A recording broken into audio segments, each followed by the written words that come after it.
legal on stolen land. That's so brave. Celebrities, you are more than welcome to have an opinion, but you can't be a hypocrite. If you stand on the stage like Billie Eilish and you talk about stolen land, you best be ready to give up your land. In that case, kindly shut up. You benefit from proximity to whiteness, but you don't want to acknowledge all the issues that your people are creating in our country and for the world right now. Wait, whoa. Sorry, proximity to whiteness is now a problem. There is one big story brewing, and that is Bad Bunny. Is the malevolent rabbit gonna do what he's told to do and just sing, or is he gonna cause a ruckus?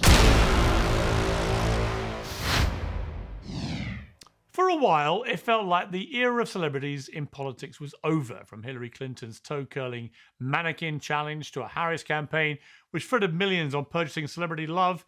The message was loud and clear. We don't really care what any of you think.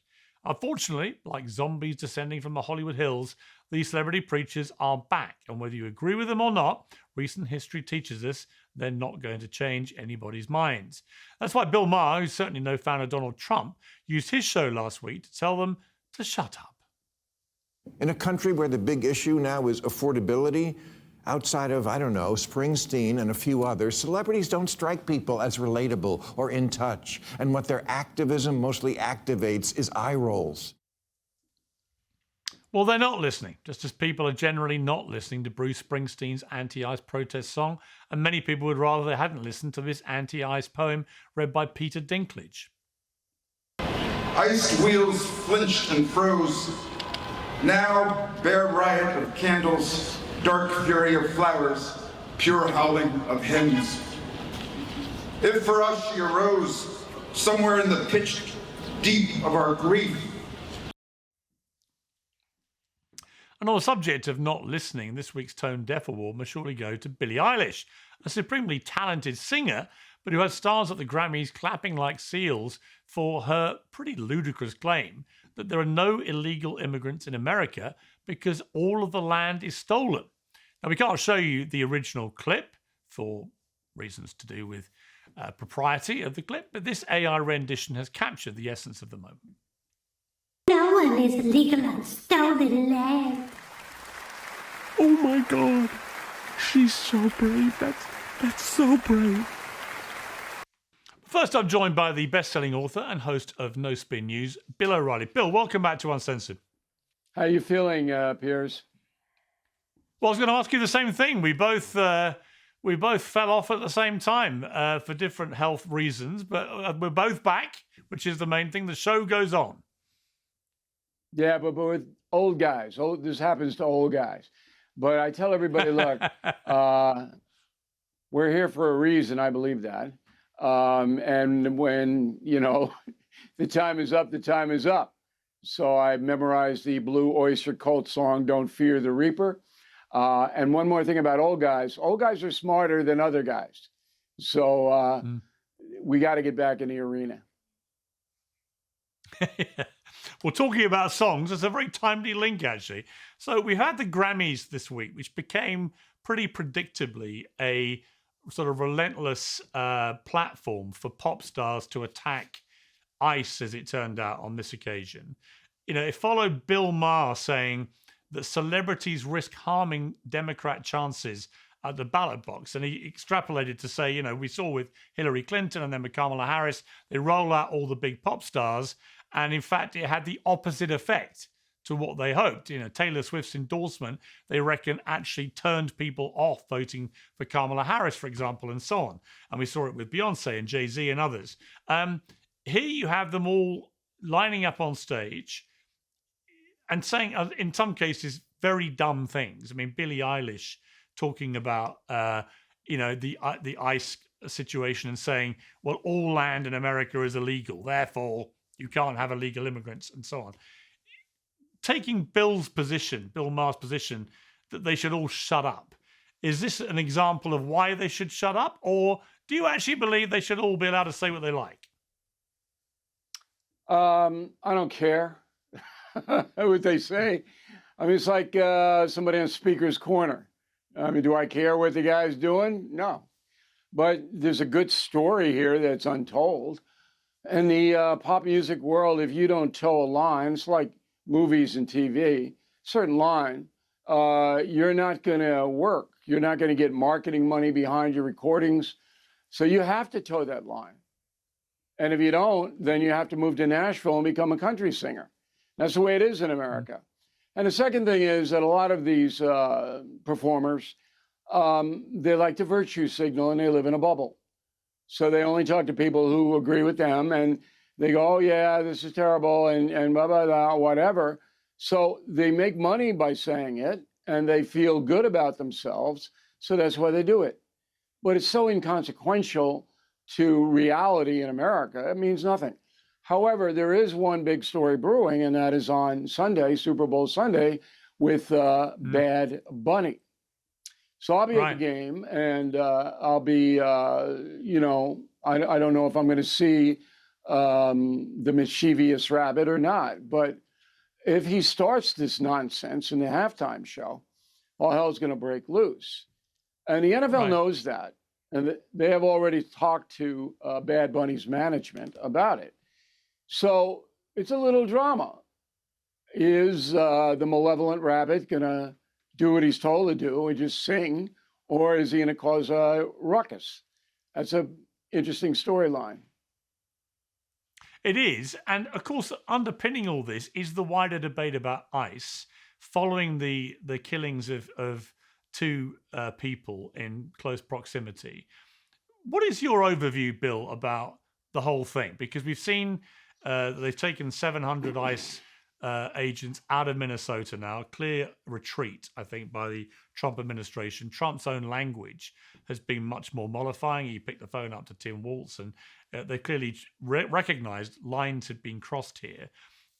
Obviously, Trump wants to fulfill his campaign pledges to get illegal immigrants out of America.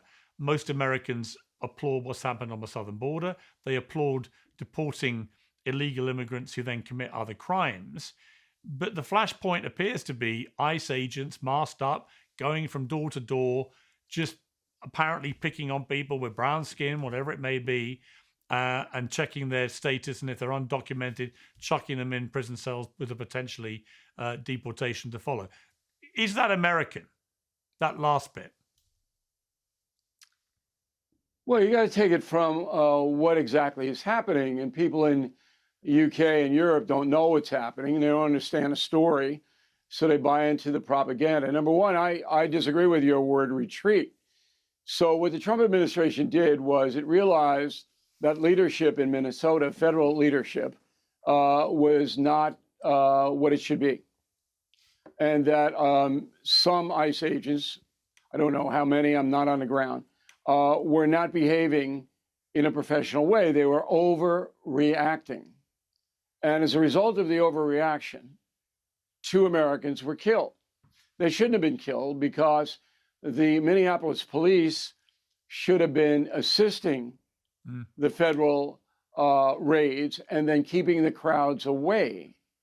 So if in New Orleans you have a surge, the same thing. You don't have any of this. In Memphis, Tennessee, you don't have any of this because the local authorities in those cities assist ICE. They keep the protesters back. They don't let them come up within an inch of the ICE agent's face with a gun on your hip, which is insane. Now, no American wants people killed. That's crazy. Who would want that? But if you look at it in totality, what's happening is a rebellion on the part of the state of Minnesota against the federal government, just as we saw in the states before the Civil War. And that rebellion is leading to chaos, and chaos always leads to destruction. So that's where we are. Now, the mass thing is very simple to explain. These agents have families. If you get their full profile face, you can find out where they live. And they're, believe me, Piers, there are militants here who would go down and hurt ICE agents and their families. They would hurt them. So this is a self-protection, and it's entirely legal to do it. All right? So all of this subtlety to explain what's happening is lost under fascist ICE agents kicking in doors. I'm not even going to go into the warrant thing, which, you know, it's so complicated. But what the Trump administration promised to do and was elected on is to get the illegal migrant situation under control. And when they are searching for criminal migrants, many times there are other migrants in the country illegally with no criminal record that are associating. And the agent on the street can't make the determination. Can't. Has to bring everybody in, and then it's determined who they are and what will happen.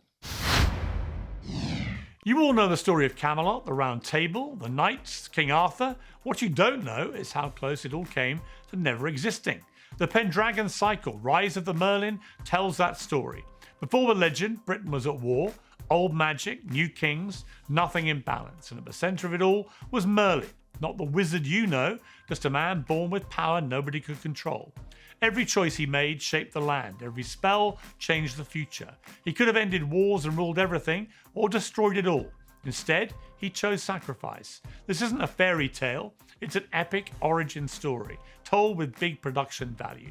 The Pendragon Cycle, Rise of the Merlin, is presented by the Daily Wire, and you can watch the 7-part series now, only on Daily Wire Plus. The Don Lemon thing, which has blown massive, and mainly it seems to me in Don Lemon's favour because it's like his dream, right? He's now the Martin Luther King of reporters.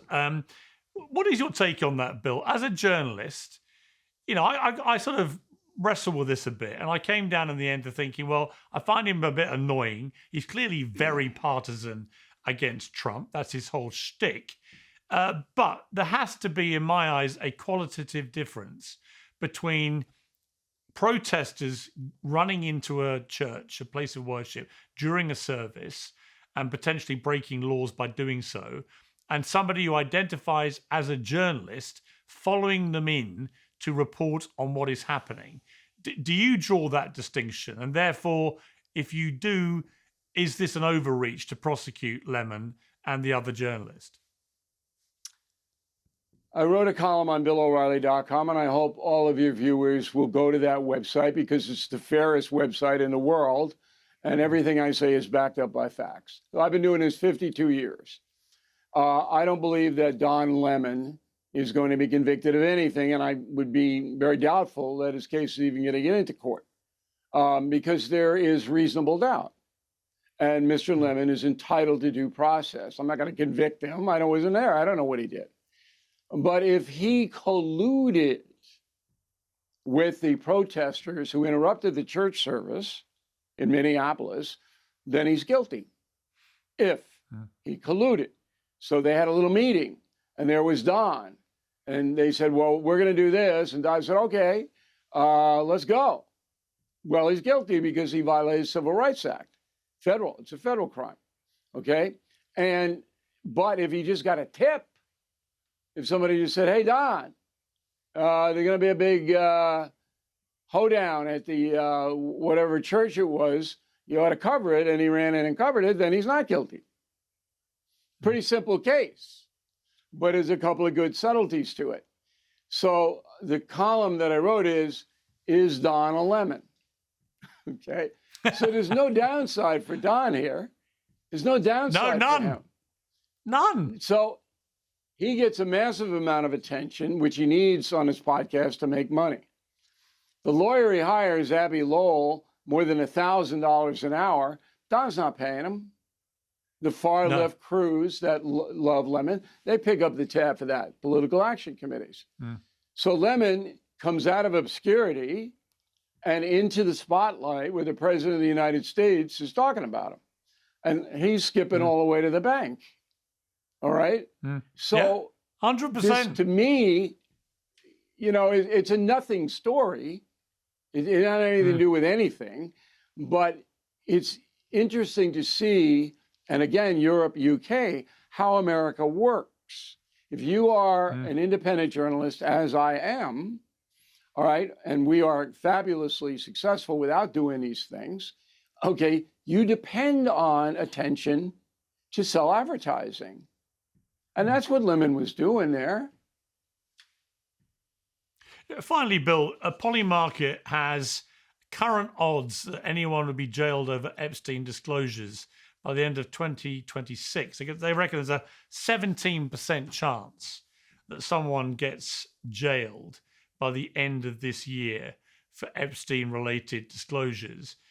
Do you think that's likely? I mean, what's interesting is that in England, we've seen the downfall of Prince Andrew, no longer a prince. Lord Mandelson seemed to be no longer a lord. He's likely, the latter, to be heading to a criminal court soon. He might well be jailed. I'm not really seeing that happening in terms of accountability in the US over this. Why do you think that is? Because people are tired and bored of the story. They understand that if there was any wide implication for people in power on the Republican side, the Biden administration would have exposed it. They were desperately looking to link Trump to Epstein. They couldn't do it because if they had done it, then Kamala Harris would have won the election of 2020. So 4 years, Merrick Garland, the Attorney General, and all these guys pouring over all this stuff, they didn't find anything. So now what this is a media-generated story, primarily by CNN. And MSNBC is not really media anymore. That's kind of like a giant podcast now. But CNN every day, every way is, because the network is failing. All right? And nobody watches it. And you used to work there. And you know how much money they've lost in the last 20 years? My theory is once you left, that CNN collapsed. So they should blame you, Piers Morgan, for the total collapse. So they are desperately trying to gin up some kind of controversy with Epstein and Trump. And Trump knows it, and that's why he gets so angry about it, because it's so transparent. That being said, if there is a shred of evidence, all right, that comes forth, I'll report it. But I haven't seen it. Nothing. No. And I think in relation to Trump, I think we all know that if the Biden administration thought there was anything in those files that would have nailed Trump for criminality, we'd have known about it in those 4 years of their tenure. You bet. And they'd have certainly produced it to stop him getting reelected. Bill O'Reilly, great to have you back, and great to have you back on your feet. I'm not quite back on my feet, but I hope to be within a week or two. All right. Thanks for having me, Piers.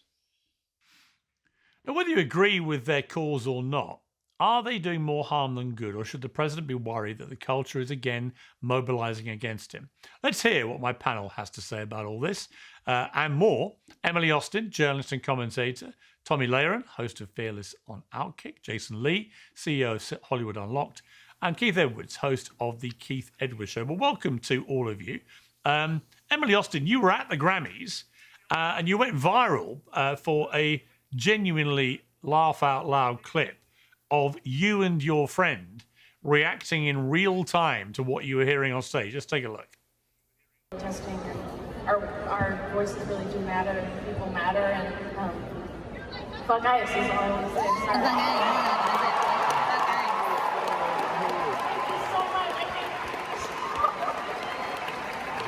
I'm so edgy. I said fuck guys. Oh my god. Now, full disclosure, Miss Eilish and I share the same Hollywood hairdresser, which has worked out rather better for her than me. He's a lovely guy. He's a brilliant hairdresser. But I have to say, next time I see him, I will be pointing out that what she said there was obviously ridiculous. But it's interesting to me, Emily, after a few award shows where celebrities kind of got the let's leave the politics out of this memo, they're now back with a vengeance. ICE has been the catalyst for this. We didn't hear anything about Iran, for example, and the heroic protesters or anything like that. It was all ICE, ICE, ICE. You were there. What was the mood in the room like? Well, first and foremost, thank you for having me, and I'm so happy you look like you're feeling great and not up and moving around just yet, but at least your mouth still works. That was you know my what? mother. My mouth works, and I do a job that involves sitting here staring at a camera, as most of us do. So thank God for my job. Oh, always good to see you. But my mother was the woman sitting next to me in the video, and it's so funny. Oh, I'm sorry.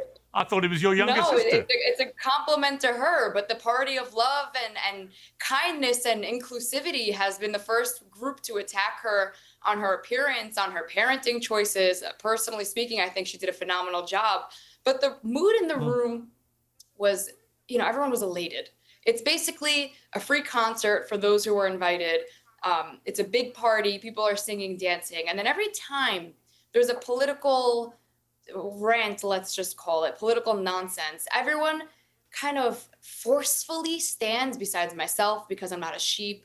But you could tell that there's just this fatigue.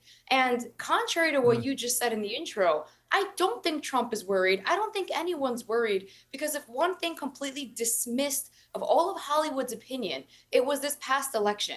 Kamala had every Diddy party guest, every single celebrity in the world that endorsed her, and clearly it didn't work. She had Megan Thee Stallion, Taylor Swift, you name it, they endorsed Kamala, yet Donald Trump won not by a small margin, but by a landslide in this election. So celebrity opinions don't count.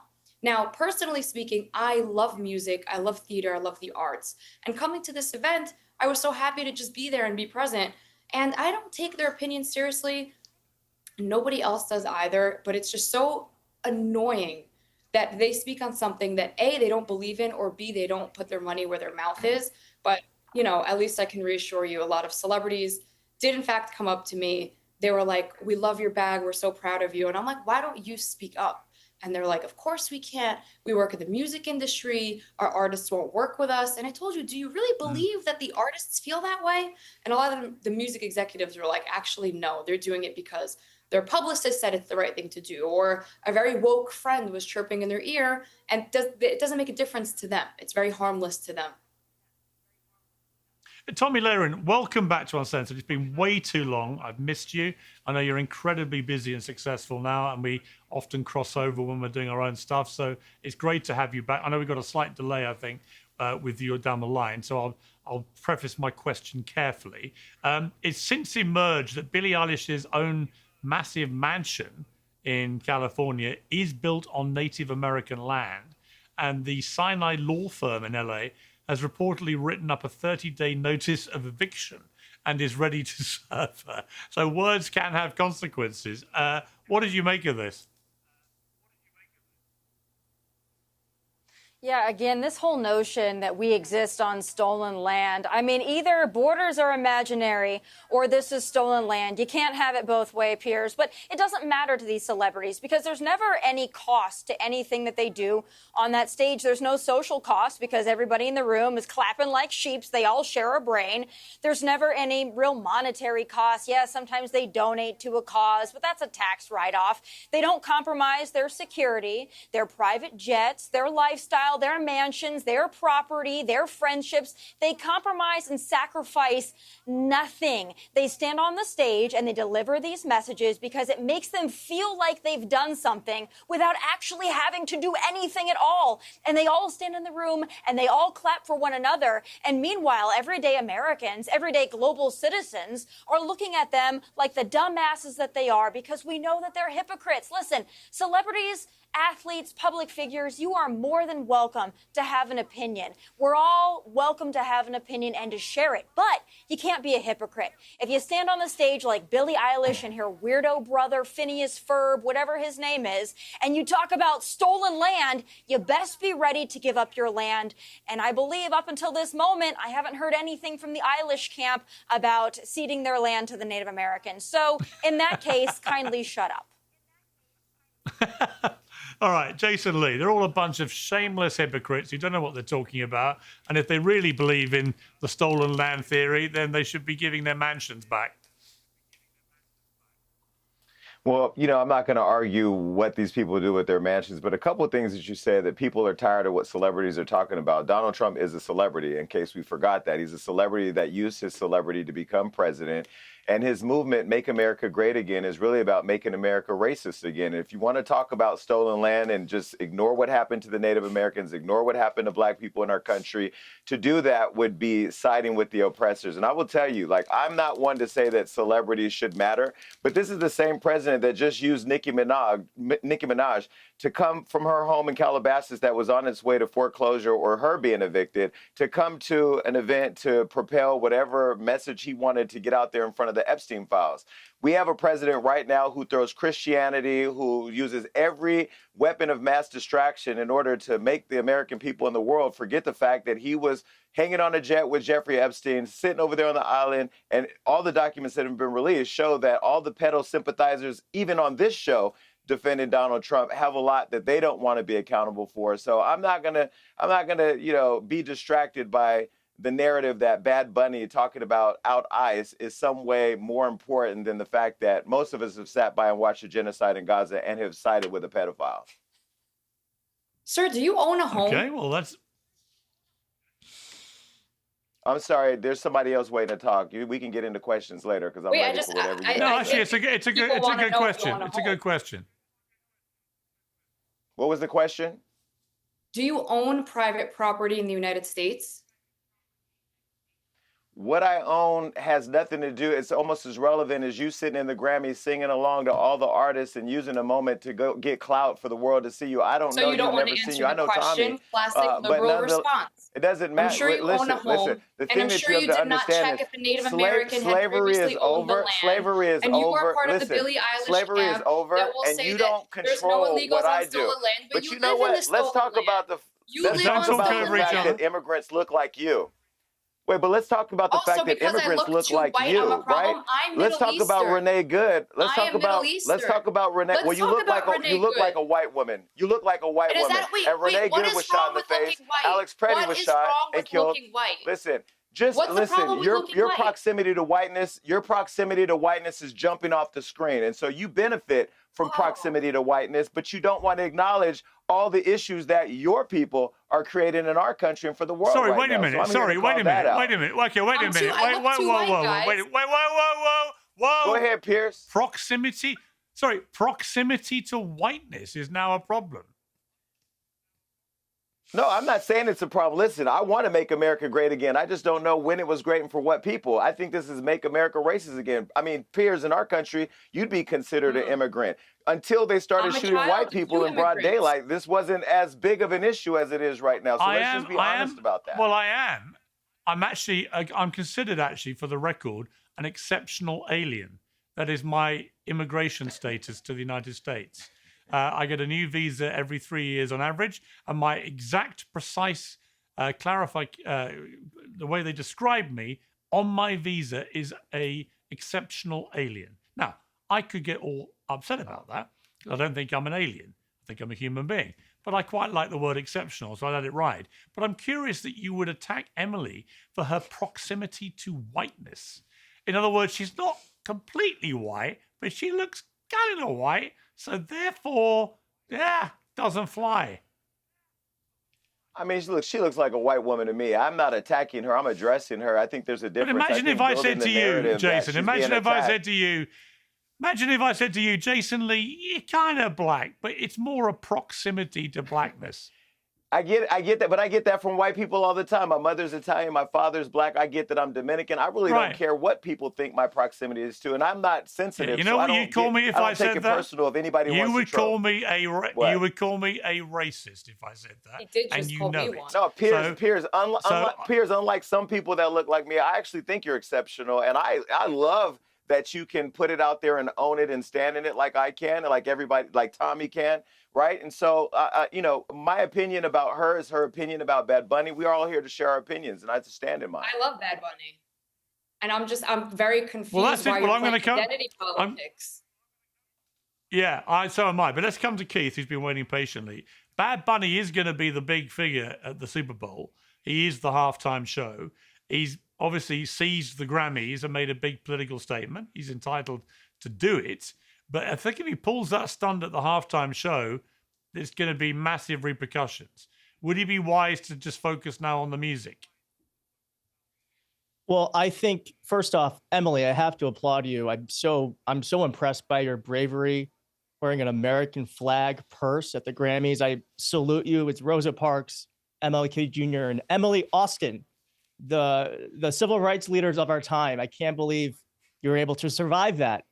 Secondly, I don't know if you're being sarcastic or not, but thank you. You're welcome. No, I'm very serious. It's a serious thing you put yourself through.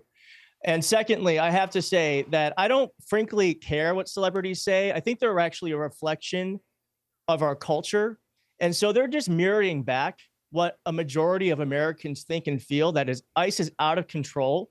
What ICE is doing is un-American, and ICE needs to be either abolished or deeply, deeply, deeply changed.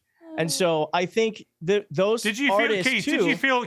Keith, did you feel that way when Barack Obama was breaking all deportation records? Well, that's a different. Well, what do you know? Do you know why those deportation records That's are different. Why is it different when he's doing it?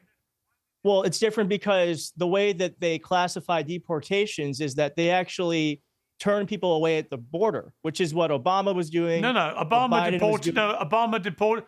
Obama deported over 3 million people. How they count those how they count that a deportation counts is when they actually stop someone at the border and tell them to go back. So that is considered a deportation. So that's where that number comes from. Now, what has happened with Trump is that fewer people are actually going to the border, but what Trump is doing is he actually is doing this insane thing we're all seeing with our own eyes that is on film, which is people are being brought out of their house, many of whom are citizens without any warrant. And I think that is what most people are upset about. And by the way, yes, American citizens are being executed in the street. So if you are for that, then I think that's good, Emily. I think that's good, Tommy. I'm not.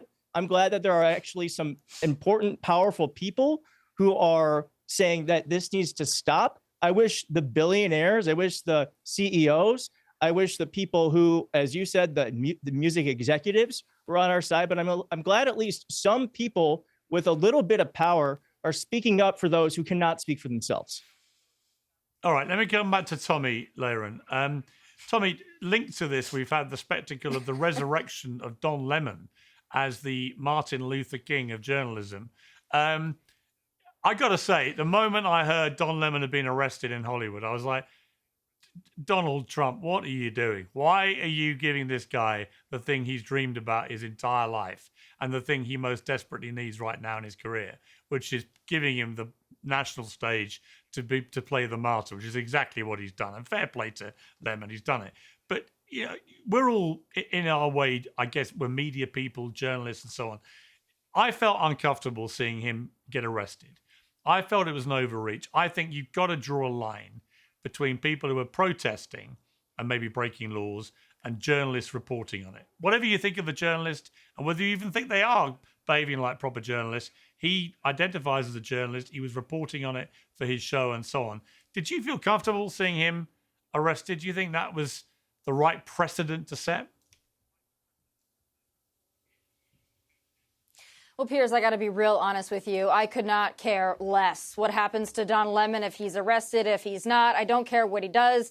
I don't care where he's at. I shed not one tear for him. I lose not one wink of sleep for Don Lemon. And you're exactly right. This is what he wanted. He wanted to be a martyr. He wanted to get his moment, and he got it. But I think what's more important here is the precedent that it's set, because we're seeing these agitators in the streets of Minneapolis, L.A., and elsewhere out there impeding law enforcement and actually terrorizing communities. In Minneapolis, they have checkpoints where they're checking people's identification. Isn't that ironic? So they can go into certain parts of the city, and they're not allowing those who are federal agents or look like federal agents to enter certain parts of Minneapolis. So it's all ludicrous and ridiculous, and a precedent needs to be set that you're not going to be able to do this. You don't own America. You have no authority. You can't go impede law enforcement. You can't go and protest violently. You can't get in the middle of an arrest or a detention. That's not legal. If you want to stand on the side of the road with your dumbass sign and your nose ring and your BO and talk about how you hate ICE, you are more than willing and capable and able to do that. That's your constitutional right. But you're not able to impede law enforcement. And you can't go busting into a church service, by the way, and disrupting a church service, making people fear for their life. That has gone too far. So the precedent needed to be set. I don't care what happens to Don Lemon. Do I really think he's going to pay a consequence? No. But I think that there needs to be a precedent set for these individuals who want to go out there and actually terrorize communities, that you're not going to get away with it under this DOJ. Why should a precedent be set for... Hang on one second, Keith. And Tommy, should Bad Bunny be allowed to perform in the halftime show, given how political he made his performance at the Grammys? Because the halftime show at the Super Bowl is supposed to be a great unifying moment for the United States. Over 100 million people watching, all the families watching, from blue states, from red states. It's kind of the one thing of the year where America, it seems to me, as an outsider, when I've been there, comes together and is genuinely unified, watching the game, watching the entertainment. If in advance the halftime act has come out and been so overtly political, whether you agree with him or not, should he be allowed to be the halftime show? Well, allowed to be. Listen, if the NFL made their choice and that's their business decision, then that's their business decision. I'm not one to tell, private companies what they can and cannot do. If that's who they want, that's who they want. I don't think it's a good choice. I don't think someone singing in front of an American audience or rapping in front of an American audience that, doesn't speak Spanish in Spanish, I don't think that's a great idea. But the NFL decided that they care more about Hispanic and Latino viewers, and that was their business decision. I don't think it's a great one, and we'll find out if it is or not. But the NFL made this choice a long time ago with Colin Kaepernick and the rest of it. They decided they want to go woke, that they want to prioritize activism over viewers and over the American people coming together for sport. So that's what they decided they wanted to do. Will it pan out? I'm not so sure it will, but I would also add this in terms of being controversial. Bad Bunny is a mega star. I'm not going to dispute that. He's got hundreds of millions of listeners and fans. And I get that they want to try to attract a Latino audience to the Super Bowl. That's fine. That's their business decision. But this whole thing about him being controversial, there are other celebrities and stars that have huge followings that are also controversial, but the NFL would never go there. For example, Morgan Wallen. Huge star, right? But the NFL would never choose Morgan Wallen as their halftime performer because he said the N-word a few years ago. And that would have been a big outcry. So it's never applied evenly. If the NFL wants to do it, go for it. I won't be watching. But I do think the hypocrisy is pretty thick. Right, Jason Lee, I want to turn to the Melania documentary, which has been widely savaged by critics in, let's be honest, liberal skewed mainstream media, but has proven to be a massive box office hit, the most successful launch of any documentary theatrically in 10 years, giving Melania the last laugh. Again, it's a very polarizing thing. I watched it and enjoyed it. I know Melania quite well. I've known her a long time. I thought it was an interesting behind-the-scenes look at what it's like to be First Lady over a 20-day period. Interesting watching the juggling of private and public life and so on. And some of the reviews were just plain vicious, savage, nasty because people hate Trump, hate her husband. Isn't this part of the problem that we have with the media, where almost all the mainstream media reviews were savage, and yet a lot of people in middle America went and watched it and enjoyed it? Yeah, I didn't watch it. Shout out to Melania. She's the most famous immigrant in our country right now. I haven't watched any of her work since she did the Tastefully Nude shoot or soft porn, whatever that thing was that she did before she became First Lady. The fact that we have an immigrant in the White House married to the president that's attacking immigrants who happen to look like me is hysterical. I didn't interrupt you. I'm sorry. Let me go back to something you said about Don Lemon, because he's a friend and I was with Hang on, Jason.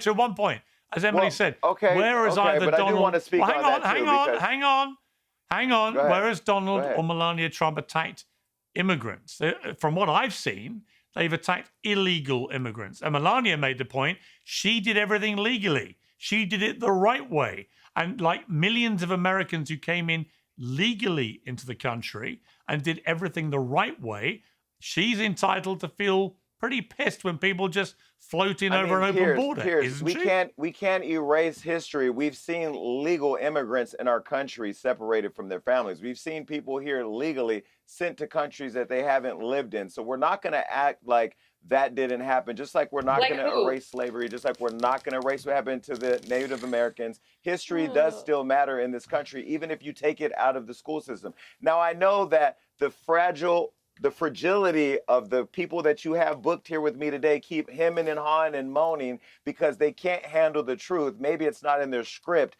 and maybe it's not in the Bible that they continue to use and prop up as a way to defend their behavior. But let's be very clear. Listen, white girl, I'm talking to you now.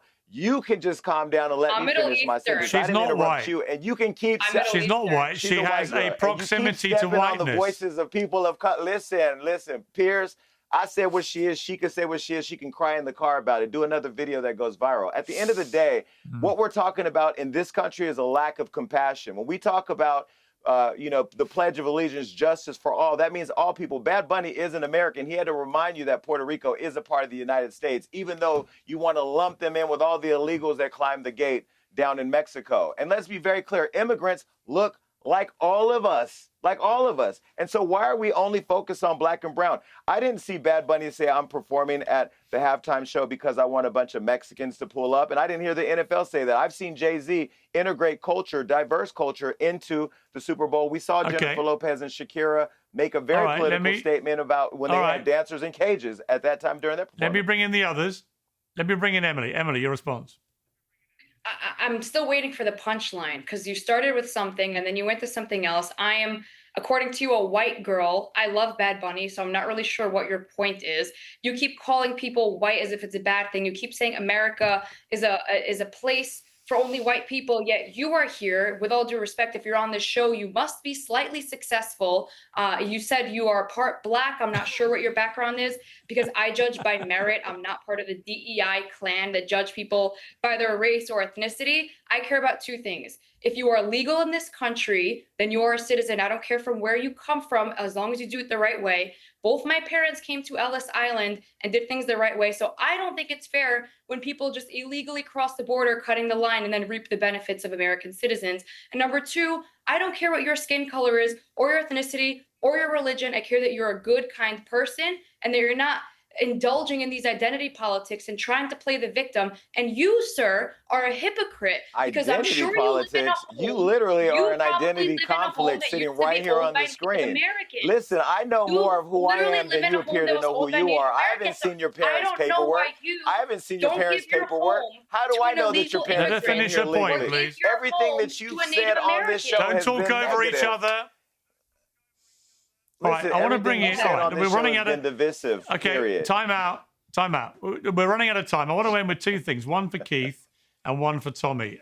Keith, Christopher Nolan has cast Helen of Troy in the Odyssey with a black actress, Lupita Nyong'o.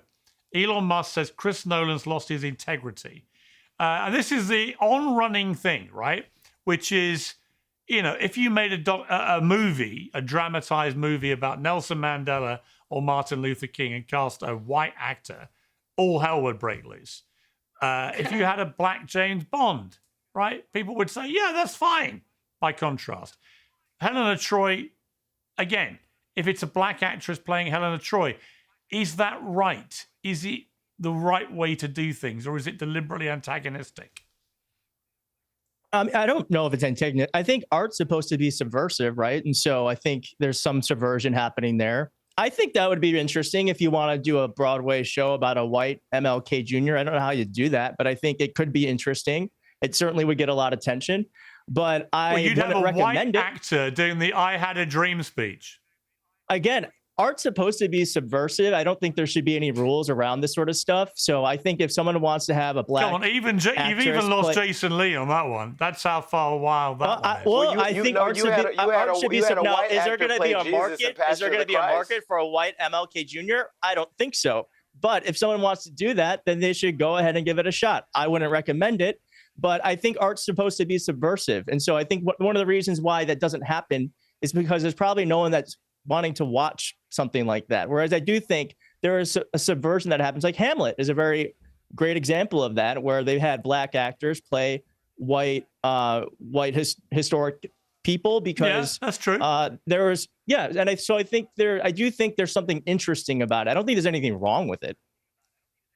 I personally think you had a white actor like with James Bond, James Bond, like if Ian Fleming has written a series of best-selling books, iconic books, about specifically a white agent, a a guy from MI6. If it's written that way, I do think you should just be true to the origin of the original books, personally. But I do take your point about Hamlet. Tommy, I've got a more difficult question for you. How do you feel about Kim Kardashian dating Sir Lewis Hamilton? Hey, listen, I think Kim Kardashian, she crushes it. I know there are a lot of people that have issues with the Kardashians, but they are the best business people, certainly of my generation and of my time. So you know what? She's gone through pretty much everybody. She had to be married to Kanye West for I don't know how long, right? She's got to deal with that day in and day out. So if this is what makes her happy, I say go for it. I love the family. I think they're kick-ass business women. So I say, Kim, it's your time. Go for it. You didn't pass the bar, but you're on to the next, and I say go for it. You know the problem, Tommy, is I'm here in the UK right now. We're looking at a track record of high-profile British men who end up with American women, right? Let's think about King Edward VIII and Wallis Simpson. Let's think about Prince Harry and Meghan Markle. Let's think about Brooklyn Beckham and Nicole Peltz.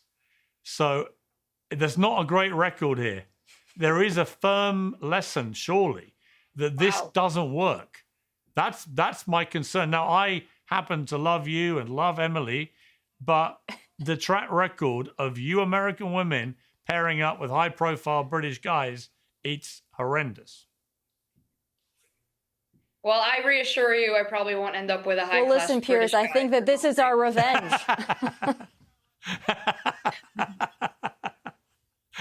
It may well be the revenge, but we'll see how it plays out. Actually, Lewis Hamilton's a great guy. Two things about him, which I really like. He's got the hardest handshake of any human being who I've ever shaken hands with, which is apparently down to a lot of the racing drivers do because of the grip on the steering wheel for the Grand Prix. And secondly, he's a massive Arsenal fan like me, which may leave all four of you cold. But Arsenal, our football team, having gone through 22 joyless years, are now favourites to win all four major football competitions in European football. And it couldn't be more thrilling. And if we do, Sir Lewis and I will be the happiest men in the world. So Kim could be in for a very, very fun time come May. Got to leave it there. Lovely to have you on. Thank you all very much and speak soon. Piers Morgan Uncensored is proudly independent. The only boss around here is me. If you enjoy our show, we ask for only one simple thing. Hit subscribe on YouTube and follow Piers Morgan Uncensored on Spotify and Apple Podcasts. And in return, we will continue our mission to inform, irritate and entertain. And we'll do it all for free. Independent, uncensored media has never been more critical, and we couldn't do it without you.